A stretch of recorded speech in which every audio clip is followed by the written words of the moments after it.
and welcome to the vlog. Today I wanted to talk to you all about some of my favorite Christian books. I had actually had somebody ask the question a while ago about what some of my favorite faith-building Christian books were, so I'm finally getting around to making a video to show not just them but all of you. So I'm just gonna talk to you about 1, 2, 3, 4, 5, 6, 7. It's technically 7. Yeah, technically about 7 books. So I'm gonna show you the ones that I have, that I own. There are a few of them that I don't own copies of because I may have read them online, like I had like an ebook or something, or I may have rented them from the library.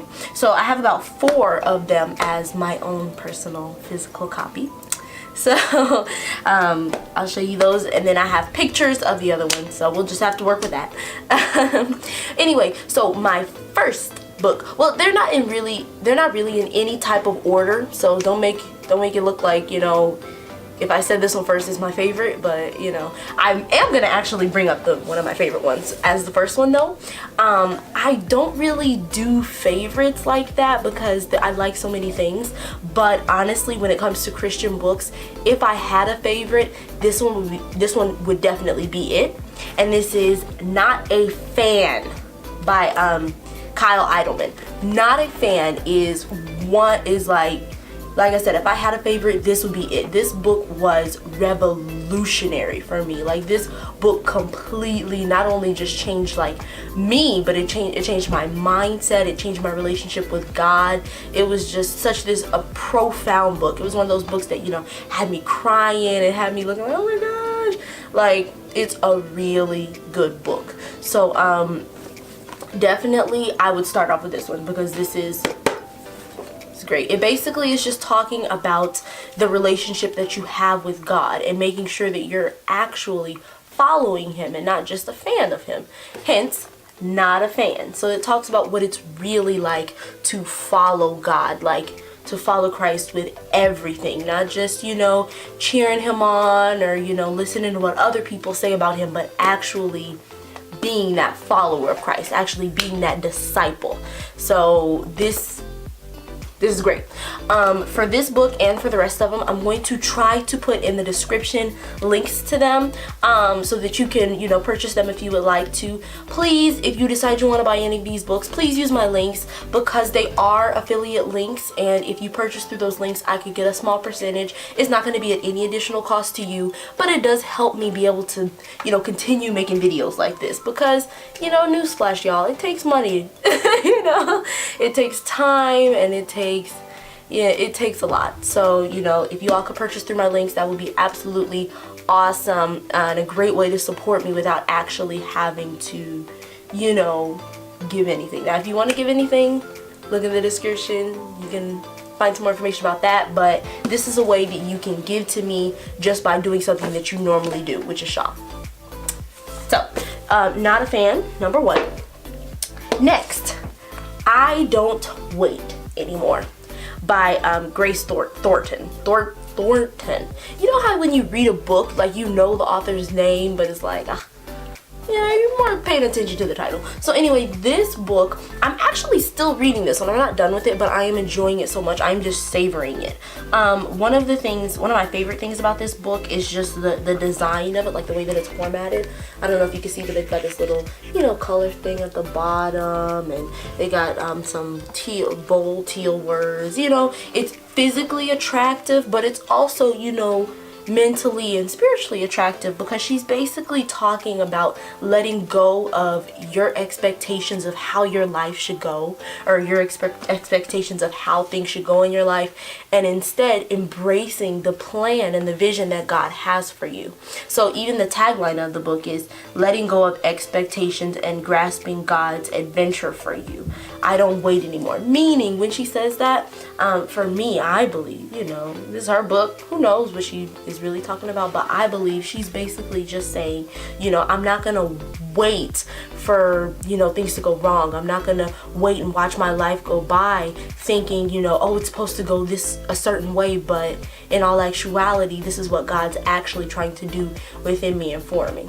So basically saying, not saying I'm not gonna wait on God, You know, that's not what she's saying when she's, you know, writing the title of this book. Instead, she's saying, I'm not going to wait on life to fulfill my dreams and life to, you know, do things for me when God is already doing it. So this one is really awesome. This is more of one of those, I wouldn't even say it's more of like a story type feel, because, you know, you get her life story. And honestly, most Christian books are, you know, people give their testimony, and through that you learn from it, and that's preferable. So I really like the way that she does it. Grace Thornton. So definitely check this one out as well. Sorry y'all, I'm kind of putting them down. I'm kind of high up. Anyway, so number 3. Now, number 3 is not necessarily one book, but it's kind of like an author, more like less my favorite book and more my favorite author. I really enjoy books by Joyce Meyer. I really enjoy her writing tone. And one of the things that I really like about Joyce is that she's able to take credit for what she's done. She's able to say, I'm not just telling you not to do this. I'm saying that I've done this and it didn't turn out well, so you should probably refrain from doing this. You know what I mean? And I like how humble she is in saying, you know, I messed up too. I haven't always been this perfect mega church pastor, what are they called? Mega building pastors. I haven't always been televangelist. That's what it's called. I haven't always been this great televangelist. You know, I messed up and I still mess up. And I really like that, because she's not just saying, oh, this is who I was in the past, but this is who I am, and I'm still working on becoming my best self. And as she's working on becoming her best self, she's writing about it, and I really enjoy it. Most Joyce Meyer books I like. I like to go to Barnes and Noble sometimes because they usually have them discounted, and I get them. That's where I've gotten most of my Joyce Meyer books, so I have a bunch of physical copies of her books. But a couple of my favorites for her are Living Beyond Feelings and the Courageous Woman. Oh, excuse me, The Confident Woman. I don't know what I'm thinking about. So The Confident Woman and Living Beyond Feelings. I like this one because it takes a woman's standpoint. So I really like books that refer to or come from the point of view of a woman, because surprise, surprise, I am a woman. So I can definitely relate. That one is really good. And then Living Beyond Your Feelings is just talking about not letting your emotions control you. I mean, honestly, it's kind of self-explanatory. One of the things I also really like about Joyce is that her books are pretty self-explanatory. Like, she doesn't have these crafty and mysterious titles. They're literally titled after what she's talking about. Like, one of the books I have by her, How to Hear from God or something like that. They're pretty, you know, reading the title, you pretty much know what the book's about. So I really like her writing style. I really like the way she uses her scriptures and everything. So definitely, if you're looking for some books to read, check out Joyce Meyer. And like I said, I don't know if it's just my area, but normally Barnes & Noble has some books of hers discounted because she has so many. Joyce Meyer has so many books, and that's, I mean, it's a blessing because you get to continuously be reading, but it's also a blessing because you can get some discounted. So definitely check that out. Next, we are going to be going into the books that I do not have my own physical copy of. The first one that I want to talk to you all about is one that I just recently read called Love Does. It's by Bob Goff. There we go. A lot better. This book is about love, and not in saying that love, it's basically about the difference between spoken love and acted out love. So for me, it makes me think about the fruits of the spirit, because it's like, oh, I can say that I do these things, or I can say that I feel this way, but it's a different thing when I'm actually exhibiting it through my behavior. So it's basically talking about the power of love, and how love honestly is one of the greatest evangelism and ministry tools that we can use, because that's what God used. For God so loved the world that he sent his only begotten son. He did that out of love.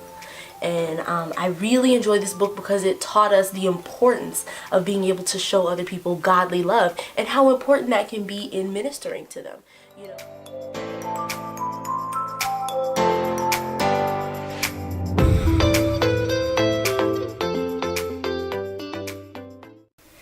The next book that I want to talk to you about is another one of my personal favorites. Technically, they're all my personal favorites. I don't know why I keep saying that. But this book is called Wait and See by Wendy Pope. This book was... man. let me focus on it for you guys. This book is awesome. It's basically talking just about the power of waiting well.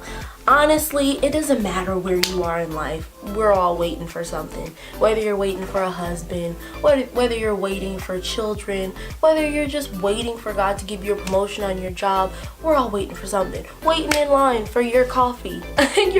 We're all waiting for something. And a lot of the time people think that while they're waiting, they're being punished, or all these different things that people think about waiting. But honestly, a lot of the time it's not about how long you have to wait for something, but it's about how well you wait. And that's what this book talks about. And I really enjoyed it, because honestly, when you're stuck in a wait for so long, you can start to get really discouraged and really think, oh, I've been waiting for so long and yada yada yada.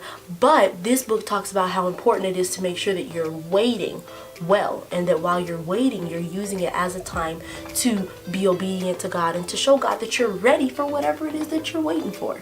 So I definitely recommend this one. It can honestly relate to anybody. I was reading it because, waiting to have a child. But I definitely recommend it to anybody and everybody. It's a really good book. So once again, that's Wait and See by Wendy Pope. Next on our agenda is going to be I Am Second. This book is one of my favorites simply because it's about testimonies. Let me get the zoom in for you guys before I start talking. Okay, I Am Second. This book is basically just a huge book of testimonies, and I bawled pretty much the entire time. Testimonies for me are so powerful. I really enjoy hearing people's testimonies. And honestly, if you saw the cover of the book, you might recognize the I Am Second because of the videos that they post on YouTube. The white chair, black background, that's I Am Second. So the ones on YouTube are pretty much kind of like the video version of the ones in the book. I think there are some that are in the book that were not on YouTube. I'm not sure. I have to check, because I watched their YouTube too. Because like I said, testimonies for me are so powerful, because it's like you can see what God is doing in somebody else's life, and that just kind of strengthens your own faith and belief in Him. So this book is extremely powerful to me, to be able to hear, God is doing stuff for me, and He's doing stuff in other people's lives, so I definitely recommend that one. Be prepared, because if you're a crier like me, you're gonna be crying. I was just, oh, God is so good. That was me. But it was such a great book. I used to have a physical copy of it, but I don't know what happened to it. I think I might have loaned it to somebody, or given it away, honestly, at this point, because I haven't seen it in a while. And I don't see it on my bookshelf, so yeah, I think I must have given it away. But that's really good. The next book that I have for y'all today is Radical by David Platt. Now this is the last book, so don't worry, I'm not gonna be chit-chatting to y'all all day. Okay, this is another one of those books that's about the way that we evangelize and the way that we minister to people. I really enjoy these types of books, because when it comes to evangelism, when it comes to ministering to people, there are so many different ways to do it. And reading books like this really gives me ideas like, oh my gosh, I don't have to just, go knock on somebody's door or walk up to somebody and give them a tract. I can actually minister to them, by showing them love, and minister to them with my action, So I really enjoy books like that. Radical was basically about just being willing to do anything for God and to bring glory to His name. And I think that a lot of the time as Christians, we want to kind of, stay in this box, and we want to stay closed off from everybody. But Radical is about getting out of the box and going out and doing radical things on Christ's behalf. Because honestly, when you read the Bible and you see all the miracles that they performed, that was radical for them to go out and perform miracles and preach the gospel.